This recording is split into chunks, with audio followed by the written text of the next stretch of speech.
Firman-Mu jadi daging dalam kehidupan kami Tuhan, dan Roh-Mu juga yang menolong kami untuk kami boleh menjadi pelaku-pelaku firman, karena kami tahu Tuhan, tanpa Tuhan kami nggak bisa berbuat apa-apa, dan hanya Tuhan yang bisa menolong kami untuk kami menjadi pelaku firman.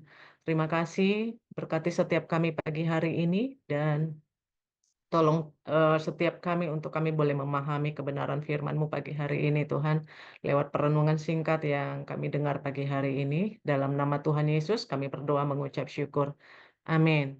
Tema kita masih dengan eh, membawa damai Bapak Ibu Saudara ya. Saya percaya kita sudah sangat-sangat diberkati selama 3 bulan ini ya. Bicara rekonsiliasi, bicara soal damai, dan hari ini masih dengan tema yang sama, membawa damai dalam keluarga. Next, Kak. Kita lihat di dalam Yakobus 3 ayat 18, demikian firman Tuhan. Dan buah yang terdiri dari kebenaran ditabur dalam damai untuk mereka yang mengadakan damai. Saya mengambil dari versi firman Allah yang hidup. Di sana dikatakan, dan orang-orang pendamai akan menanamkan benih-benih perdamaian dan menuai panen kebaikan. Jadi Bapak Ibu, kita sebagai orang-orang yang melakukan pendamaian atau orang-orang yang suka berdamai akan menanamkan benih perdamaian. Artinya dalam kehidupan kita, kita akan mengusahakan bagaimana kita selalu hidup berdamai, seperti apa yang di firman Tuhan katakan bahwa sedapat mungkin usahakanlah hidup berdamai dengan semua orang ya. Dan akhirnya apa? Akhirnya kita akan menuai juga kebaikan-kebaikan dalam hidup kita ya, buah panen. Buah dari apa yang kita lakukan. Dari kita melakukan pendamaian, maka kita akan menuai yang namanya kebaikan-kebaikan dalam kehidupan kita. Artinya apa yang kita tabur itu prinsipnya apa yang kita tabur itu yang kita tuai ya Bapak Ibu ya. Next Kak.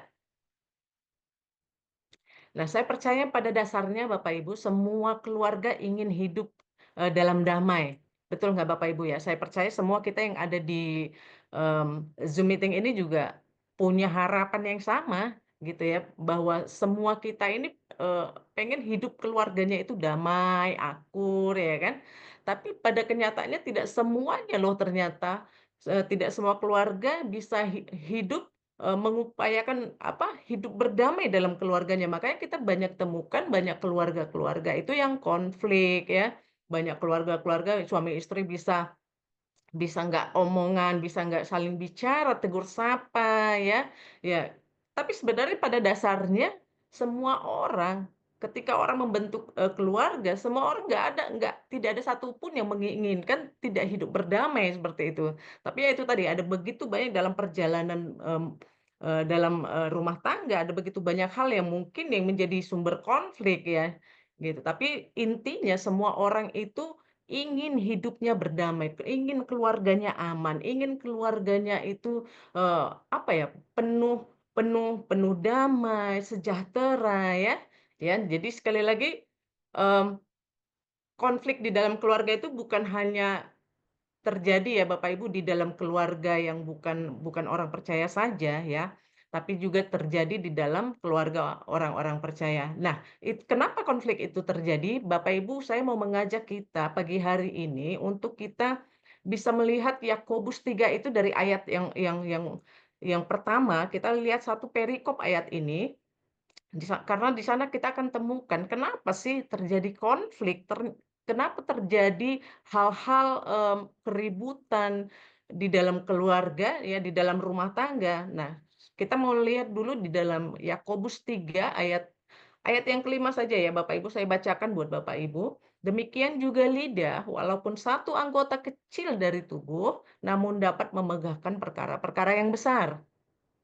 Lihatlah betapapun kecilnya api, ia dapat membakar hutan yang besar. Ayat 6, demikian lidah pun adalah api. Ia merupakan satu dunia kejahatan dan mengambil tempat di antara tubuh-tubuh kita, anggota-anggota tubuh kita sebagai suatu yang dapat menodai seluruh tubuh dan menyalakan roda kehidupan kita, sedang ia sendiri dinyalakan oleh api neraka. Bapak Ibu, di ayat 5 dan 6 ini kita lihat betapa lidah yang tidak bisa kita kendalikan itu sumber masalah. ya. Banyak terjadi konflik di dalam rumah tangga, banyak terjadi konflik dalam keluarga, itu dikarenakan kita nggak bisa mengekang lidah kita nggak bisa mengekang perkataan kita. Sehingga apa Bapak Ibu? Seringkali kita akhirnya jadi saling menyakiti, ya. Seringkali kita akhirnya saling melukai di dalam keluarga. Ya, jadi sekali lagi bahwa, konflik tidak hanya terjadi di dalam keluarga tidak orang tidak percaya, tapi di dalam keluarga kita sebagai orang percaya pun konflik sering terjadi Bapak Ibu ya. Jadi bukan berarti ketika kita sudah hidup, di dalam Tuhan, lalu kita hidup di dalam pelayanan, secara otomatis kita hidup damai, tidak. Secara otomatis lalu kita bisa hidup rukun, tidak. Karena apa Bapak Ibu? Hidup damai itu harus diupayakan, harus ada upaya untuk kita bisa hidup di dalam damai. Siapa yang mengupayakannya Bapak Ibu? Semua orang yang ada di dalam keluarga ya, suami, istri, anak dengan orang tua. Nah, itu sesuatu yang harus diupayakan. Makanya di ayat 5 dan 6 itu kita bisa lihat gambaran bagaimana, eee apa namanya, lidah atau perkataan kita ini menjadi sumber konflik utama di dalam, seringkali menjadi sumber konflik di dalam rumah tangga kita, di dalam keluarga kita ya. Kita bisa lihat bagaimana hubungan suami istri ya, hanya karena perkataan mungkin yang nadanya mungkin nggak enak ya, hubungan hubungan suami istri menjadi terjadi keributan atau juga hubungan anak dengan orang tua seringkali dari perkataan. Kadang-kadang anak-anak muda ini tidak bisa memahami orang tua ya. Seringkali anak-anak muda ini membawa cara berpikirnya masuk kepada cara berpikir orang tuanya, gitu. Sehingga ini membuat tidak nyambung gitu. Ketika nggak nyambung terjadilah perkataan-perkataan yang saling melukai, perkataan-perkataan yang saling menyakiti. Atau saudara, kakak, adik, seperti itu ya. Jadi, betapa luar biasanya akibat dari lidah kita atau perkataan yang kita tidak bisa kendalikan, itu akan menjadi sumber konflik dalam rumah kita. Ya, di situ dikatakan bahwa di ayat 8 di sana dikatakan, "Tidak seorang pun yang berkuasa menjinakkan lidah, ia adalah sesuatu yang buas, yang tidak terkuasai dan penuh racun yang mematikan." Wow, Bapak Ibu, betapa luar biasanya. Ya, jadi lidah ini sesuatu Alkitab menggambarkan lidah ini sesuatu yang buas, tidak terkuasai, penuh racun yang mematikan ya. Luar biasa Bapak itu. Itu sebabnya kita perlu menjaga, perkataan kita, kita perlu menjaga mulut kita supaya apa? Supaya hal-hal yang baik yang keluar dari mulut kita ya. Jadi Bapak Ibu, bagaimana kita bisa, eee, perkataan kita tidak melukai, perkataan kita tidak menyakiti, nanti kita akan lihat ya Bapak Ibu ya. Nah di ayat 9 dan 10 di sana dikatakan gini, "Dengan lidah kita memuji Tuhan Bapa kita, dan dengan lidah kita mengutuk manusia yang diciptakan menurut rupa Allah. Dari mulut yang satu keluar berkat dan kutuk." Ya, jadi lidah kita ini kalau kita nggak bisa kendalikan, ya itu tadi Bapak Ibu, kita mengutuk orang dengan mulut kita, dengan perkataan kita, tapi kita juga memuji Tuhan, kita nyembah Tuhan itu dengan mulut kita ya. Jadi Bapak Ibu kita perlu menguasai mulut kita perlu menguasai lidah kita, supaya lidah kita ini nggak jadi racun untuk anggota keluarga kita.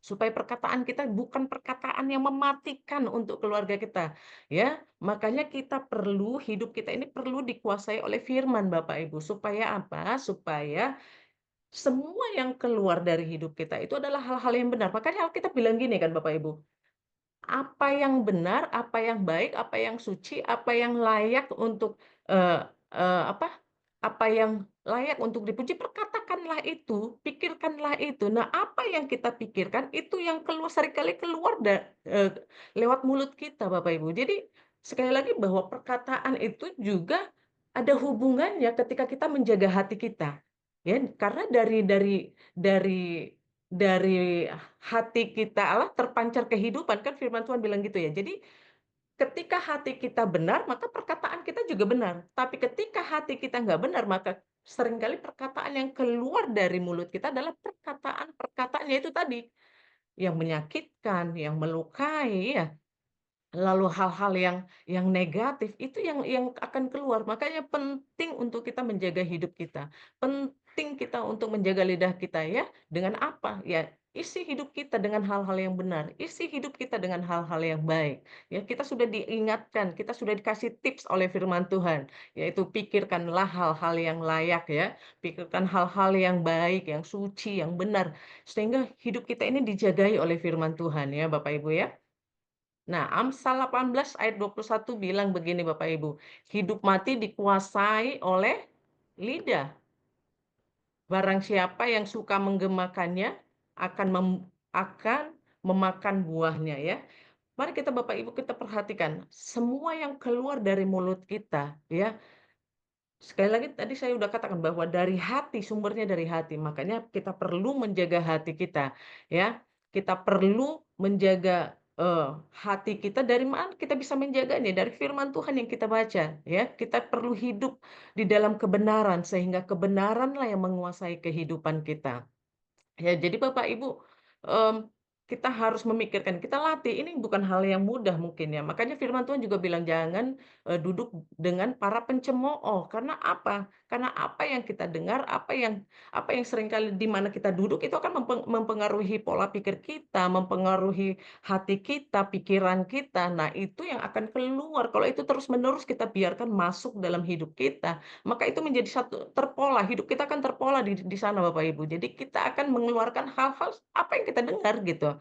Jadi sekali lagi penting untuk kita menguasai hidup kita, untuk kita menjaga perkataan kita, menjaga lidah kita, supaya kita menjadi pembawa damai dalam keluarga kita ya. Seringkali suami istri kan salah paham karena apa Bapak Ibu ya, seringkali, karena perkataan, karena sesuatu yang mungkin, eee, nada bicara mungkin. Nah, ini cara berkomunikasi juga mungkin perlu diperhatikan ya.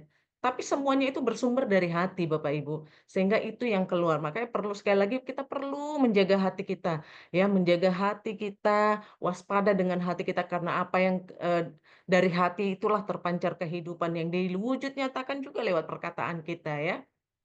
Nah, oke, saya lupa buat satu lagi, Amsal 15 ayat 1 bilang gini Bapak Ibu, "Jawaban yang lemah lembut meredakan kegeraman, tetapi perkataan yang pedas membangkitkan marah."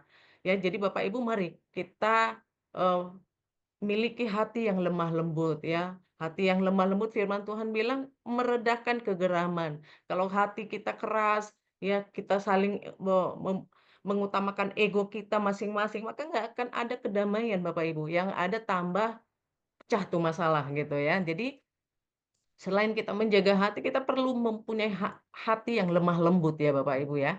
Nah, saya percaya bahwa damai itu adalah buah dari kebenaran ya. Di ayat 8 tadi di ayat 18 dikatakan, "Dan buah yang terdiri dari kebenaran ditabur dalam damai untuk mereka yang mengadakan damai." Jadi, damai adalah buah dari kebenaran ya. Ketika kita melakukan kebenaran, maka hasilnya adalah damai sejahtera itu tadi. Nah, damai yang kita dapati itulah buah dari kebenaran yang kita hidupi. Ya, pusat kebenaran kita dari siapa Bapak Ibu? Pusat kebenaran kita, yaitu kita belajar dari teladannya Kristus. Amin.